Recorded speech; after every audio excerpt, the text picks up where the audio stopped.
கனி கடத்திய விஷயம் அறிந்து சண்முகம் வீட்டிற்கு வர கனியின் ஸ்கூலுக்கு சென்று விசாரிக்கின்றனர். வீரா ஒரு ஆட்டோ பற்றி சொல்ல அந்த ஆட்டோ எந்த ஏரியா என்பதனை சண்முகம் கண்டுபிடிக்கிறான். இதைத் தொடர்ந்து அடுத்ததாக என்ன நடக்கப் போகிறது என்பதனை தற்போது பார்க்கலாம். அண்ணா சீரியலில் கனி காணாமல் போனதால் சண்முகம் குடும்பமே பதட்டமாக இருக்கின்றது. கனி எங்கே போயிருப்பாள் என தெரியாமல் ஒட்டுமொத்த குடும்பத்தினரும் பதட்டத்தில் இருக்கின்றனர். சண்முகம் வேறு ஊட்டிக்கு சென்றிருப்பதால் கனியை அவன் எப்படி காப்பாற்றப் போகின்றான் என்ற கேள்வியும் எழுகின்றது. ஊட்டிக்கு போகும் வழியில் சண்முகத்திற்கு கனி காணாமல் போனது தெரியவர அவன் வீட்டிற்கு திரும்புகின்றான். மேலும் பாண்டியம்மா சண்முகம் குடும்பத்துடன் இருந்து கொண்டு சதி வேலைகளை செய்து கொண்டு வருகின்றார். தன் மீது சந்தேகம் வரக்கூடாது என்பதற்காக ஏதேதோ சொல்லி சண்முகம் குடும்பத்தினரை குழப்பி வருகின்றார் பாண்டியம்மா.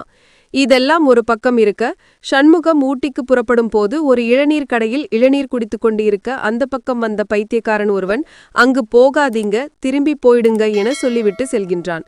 இதன் காரணமாக சண்முகம் குழப்பத்தில் இருக்கவே அப்போது கனி காணாமல் போன செய்து அவனுக்கு வருகின்றது. இப்படியான நிலையில் வீடு திரும்பியிருக்கும் சண்முகம் கனியை எப்படி கண்டுபிடிக்கப் போகின்றான் என்பதனை பார்ப்போம். அண்ணா சீரியலில் இன்று சண்முகம் குடும்பத்திற்கு கனியை வைஜெயந்தி கடத்தியிருப்பாளோ என ஒரு சந்தேகம் வருகின்றது. இதனால் கனி பற்றி வைஜெயந்தியிடம் விசாரிக்கின்றனர். ஆனால் வைஜெயந்தி எனக்கும் கனி காணாமல் போனதுக்கும் எந்த சந்தேகமும் இல்லை என சொல்லிவிடுகிறார். அதன் பிறகுதான் சண்முகம் குடும்பத்திற்கு மேலும் சந்தேகமும் குழப்பமும் அதிகரிக்கின்றது. யார்தான் கனியை கடத்தியிருப்பார்கள் என தெரியாமல் ஒரே குழப்பத்தில் இருக்கின்றனர். மறுபக்கம் ஊட்டி சென்ற சண்முகம் கனி காணாமல் போனதை கேட்டு வீட்டிற்கு திரும்பி வருகின்றான். கனியின் ஸ்கூலுக்கு சென்று விசாரிக்கிறான். கனியை பற்றி ஸ்கூலில் விசாரிக்கும் போதுதான் அவள் ஒரு ஆட்டோவில் ஏறிச் சென்றது தெரிய வருகின்றது. வீராவும் கனி ஒரு ஆட்டோவில் ஏறிச் சென்றதை தான் பார்த்ததாக சொல்கின்றாள். அது எந்த ஆட்டோ, ஏதேனும் அடையாளம் இருக்கா என சண்முகம் வீராவிடன் கேட்க அந்த ஆட்டோவில் வேல் ஸ்டிக்கர் ஒட்டியிருந்ததாக வீரா சொல்கின்றார். இதையடுத்து பக்கத்தில் இருக்கும் ஸ்டிக்கர் கடையில் சண்முகம் விசாரிக்கிறான்.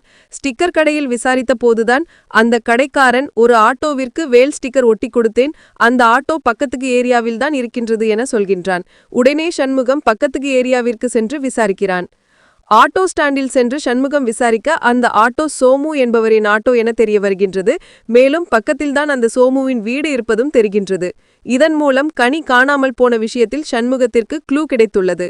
எனவே சண்முகம் இதை வைத்து கண்டிப்பாக கனியை கண்டுபிடித்து விடுவான் என்று நம்பிக்கை வர அத்துடன் இன்றைய எபிசோட் முடிவிற்கு வருகின்றது.